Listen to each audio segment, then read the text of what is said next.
Cordial saludo, soy Carlos Mario Velázquez, estudiante de la Universidad Nacional Abierta y a Distancia en Ingeniería Electrónica. El día de hoy vengo a realizar la explicación de la actividad de la fase 1, los cálculos, la determinación de los parámetros técnicos del variador de frecuencia. Tenemos entonces, de acuerdo a lo establecido por la rúbrica, debemos realizar el diagrama de flujo para el diseño de un variador de frecuencia tipo BSI. Comenzamos con algunos datos suministrados por el profesor, donde tenemos voltaje fase, potencia, corriente nominal, eficiencia, factor de potencia y el rango de operación de la frecuencia que volvieron a escoger entre 40 y 100 hercios. Tenemos que un voltaje de frecuencia, tenemos aquí los datos que como podemos ver para no extender el video. Tenemos entonces que el voltaje pico lo podemos calcular de acuerdo a la fórmula establecida, que es raíz de 2 por el voltaje RMS. Bueno, yo saqué raíz de 2, 1.414, raíz de 2, 1.414 por el voltaje RMS. Tenemos entonces, de acuerdo a la ecuación realizada, que tenemos como resultado multiplicar la raíz de 2 por 120 es igual a 169.68 voltios, con una eficiencia un frisado de 3%, lo cual equivale a 0.03 por 169.7 voltios, que es el dato que acabamos de calcular.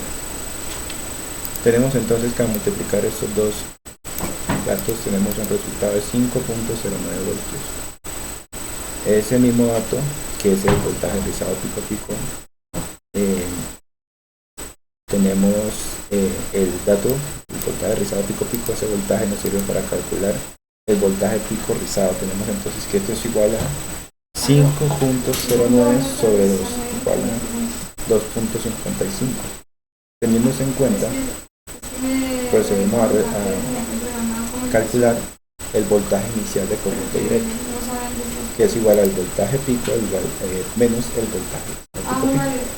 Tenemos entonces que los dos cálculos encontrados anteriormente se pueden restar, se restan de acuerdo a la ecuación, y tenemos un resultado de 167.15 voltios. Procedemos a realizar entonces el cálculo del capacitor, de la capacitancia. Tenemos que para hallarlo tenemos la fórmula que nos dice que la capacitancia es igual a la corriente nominal sobre o dividido entre 2 por la frecuencia de entrada por el voltaje rizado pico pico, el cual, represando los términos, tenemos que es igual a 8 amperios sobre 2 por 70 Hz, que fue la frecuencia elegida por mí y aprobada en el foro por el profesor. Entonces 8 amperios sobre 2 por 70 Hz por 5.09, que es igual a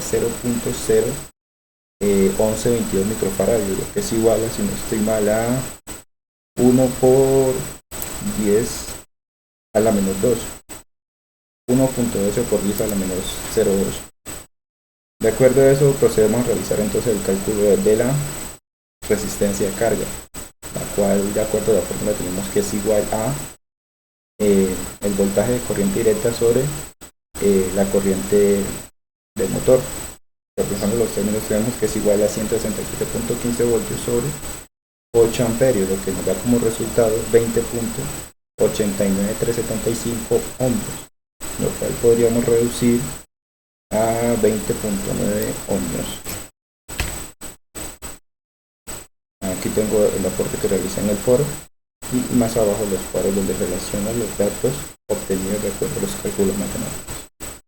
Muchas gracias y buen día.